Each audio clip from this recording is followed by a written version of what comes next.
The Toad's Warts. A long time ago, a man named Saipa was standing on the bank of the great Irrawaddy River, minding his own business and sharpening his weapons. A prawn, irritated by his stomping around, bit him in the leg. Saipa yelped and leaped up in the air. He could not see the prawn, and in his pain, he staggered towards a tree and swung his knife around. The sharp weapon struck the trunk of a tree and cut it. The tree was startled and annoyed. Plop! It immediately dropped a fruit on to the man. But Saipa was still leaping around from one foot to the other. The fruit missed him and hit a cock walking by. The confused cock was not pleased at all. It looked at the tree and noted its size. It was afraid to attack this great tree, so instead, it scratched at a nest of ants who were busy with their work. The ants had plenty of work already. The last thing they wanted to do was to rebuild their nest. "Right!" they said in fury. "It's war!" And they attacked a passing snake and bit it all over. The snake wriggled even faster and shot straight into the forest nearby and bit a bear. "What on earth did you do that for?" grunted the irate bear. "Because you were there," said the snake, and it hurtled off to find some medicinal plants to ease the pain. The bear hurried off in the other direction and took out its fury on a young plantain tree.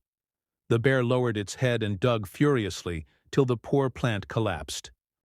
A bat, living high up in the tree, just managed to get away before the tree hit the ground.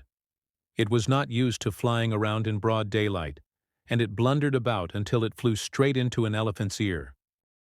"Where am I?" thought the bat. "It is dark and hairy in here."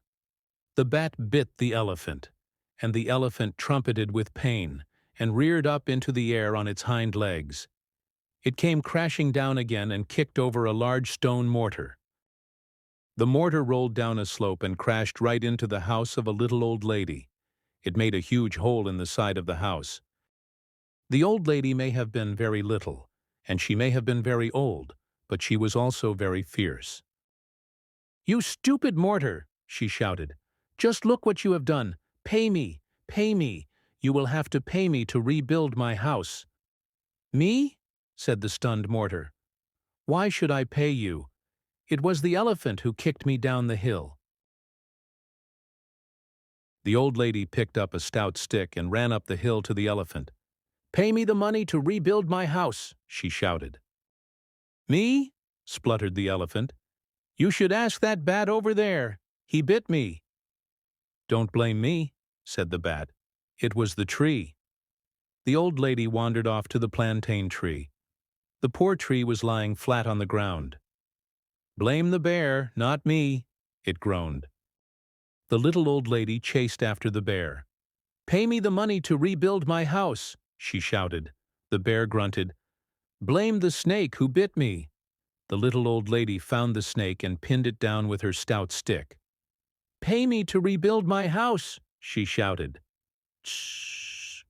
Certainly not," hissed the snake. "Some ants stung me, so ask them." The old lady found the trail of ants and asked them, but they told her to ask the destructive cock. "Pay me to rebuild my house," she shouted at the cock. "Ask that old tree, madam. It dropped a large fruit on my head." "Hang on," said the tree. "Blame that man, not me. He slashed me with a knife." The little old lady was furious by now. She ran up to the man and stopped in her tracks. It was her own dear son, Saipa. "You will have to rebuild my house, son," she said crossly. "Sure, mother," replied the man. "But first let me get that prawn who is the cause of all this trouble." Saipa threw himself onto the ground and got hold of the prawn. The tree, the cock, the ants, the snake, the bear, the plantain tree, the bat, the elephant, the mortar, and the old lady looked at the prawn dangling between Saipa's thumb and forefinger. "You deserve to die," they said in chorus. "Do you wish to die in cold or hot water?" "In cold," said the prawn, as he wriggled free and slipped down into the river. "Get him!" they all shouted and ran after the prawn. Then the elephant slipped his trunk into the water and slurped and slurped. Very soon the river was quite dry. They seized the prawn and gave it to a fat toad to make into soup. They all relaxed beside what was the river, and waited for the toad to make the soup. When the soup was ready, they all gathered round to eat, but much to their astonishment, the soup did not taste of prawn. The crafty toad had eaten the prawn. The others were so angry that they pinched him all over his back, and now you know why a toad has warts on his back. Like a good son, Kemchong Saipa rebuilt his mother's house, and because he was kind, he replanted the plantain tree. Everyone agreed that although the soup had been a disappointment, it had been an interesting day, but not for the prawn.